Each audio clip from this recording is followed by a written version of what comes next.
behind you. एक रात की बात है। रोहन और आर्यन किसी दूसरे शहर से अपने घर की ओर जा रहे थे। जिस रास्ते से वो जा रहे थे वो पूरा रास्ता सुनसान पड़ा था। चारों तरफ कोई नहीं दिखाई दे रहा था। चलते चलते अंधेरा भी बढ़ रहा था। तभी अचानक उनकी कार चलते चलते बंद हो गई। एक तो रात का समय, ऊपर से सुनसान रास्ता, और ऐसे रास्ते पर अगर किसी की कार खराब हो जाए तब उस पर क्या बीतती है ये आप अंदाज़ा लगा सकते हो। बस वही डर दोनों के चेहरों पर साफ दिख रहा था। तब रोहन ने आर्यन से कहा, मैं नीचे उतरकर गाड़ी देखता हूँ, तुम यही रहना। रोहन गाड़ी से उतरकर गाड़ी को चेक करने लगता है, पर उसे समझ नहीं आ रहा था कि गाड़ी में समस्या क्या है। अब रोहन आर्यन से कहता है कि ये गाड़ी तो मुझसे ठीक नहीं हो रही, आसपास कहीं मदद ढूंढना ही अच्छा होगा। पर यह बात उन दोनों को पता थी कि इतनी अंधेरे में वहाँ कोई मदद शायद ही मिल पाएगी।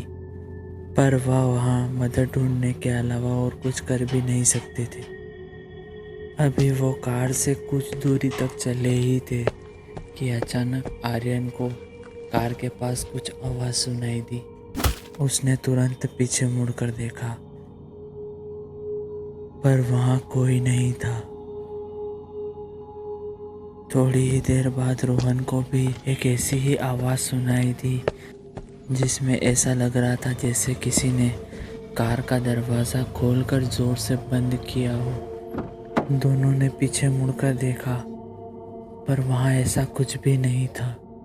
इन अजीब आवाज़ों को सुनकर उन दोनों का डर धीरे धीरे बढ़ने लगा था, क्योंकि वहाँ पूरा सुनसान इलाका था। ऊपर से आसपास भी कोई नहीं था। ऐसे में इन आवाज़ों का सुनाई देना बिल्कुल भी नॉर्मल नहीं था। अब रोहन ने आर्यन से कहा, चल कार के पास देख के आते हैं कि क्या हुआ। वे दोनों कार के पास पहुँचे,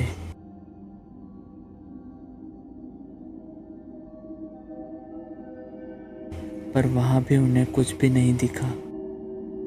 वे दोनों वापस आसपास मदद ढूंढने के लिए जाने ही वाले होते हैं कि तभी अचानक आर्यन की नज़र कार के दरवाजे पर पड़ती है।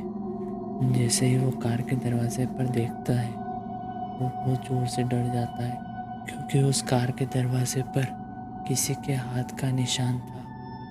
और वो हाथ का निशान कोई मामूली हाथ का निशान नहीं, बल्कि खून से बना हुआ हाथ का निशान था। दोनों को कुछ समझ नहीं आ रहा था कि उनके साथ हो क्या रहा है।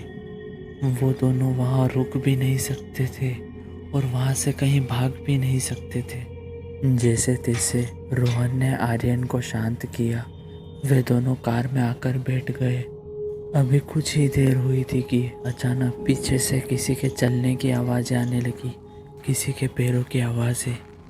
ये पैरों की आवाज़ें बिल्कुल साफ सुनाई दे रही थी। रोहन ने आर्यन से कहा, शायद कोई रास्ते से जा रहा होगा, हमारी मदद कर सकता है।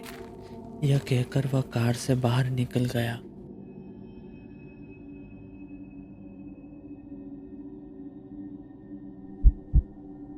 जैसे ही वह कार से बाहर निकला, वह कुछ ऐसा देखता है जो वह कभी जिंदगी में भी भूलने नहीं वाला था। वहाँ चारों ओर कोई भी इंसान नहीं था, पर पैरों की आवाज़ें फिर भी आ रही थी। फिर उसकी नज़र पेड़ के पास पड़ी। वहाँ से दो पैरों के निशान लगातार उसके पास चलते आ रहे थे। वे पैरों के निशान भी खून से ही बने हुए थे। ये पैरों के निशान चलते चलते ठीक उसकी कार के दरवाजे के पास तक आते गए, और दरवाजे के पास आने के बाद वो चलने की आवाज़ें बंद हो गई और वो पैरों के निशान भी धीरे धीरे गायब हो गए। अब इस वाक़ये के बाद तो रोहन और आर्यन बहुत बुरे तरीके से डर चुके थे। अब मदद ढूंढना तो दूर, उनकी हिम्मत कार से बाहर निकलने तक की भी नहीं हो रही थी। उस पूरी रात वो दोनों उसी कार के अंदर बैठे रहे। जैसे तैसे उन्होंने वो रात निकाली और अगले दिन किसी की हेल्प लेकर वो दोनों वहाँ से निकल पाए। पर उस दिन के बाद से एक सवाल हमेशा के लिए उनके मन में बस गया था। क्या उस दिन उन्होंने जो देखा था वो सब सच था या फिर एक वहम था? वो सारी उनकी इमेजिनेशन थी या फिर सच में वहाँ कोई था?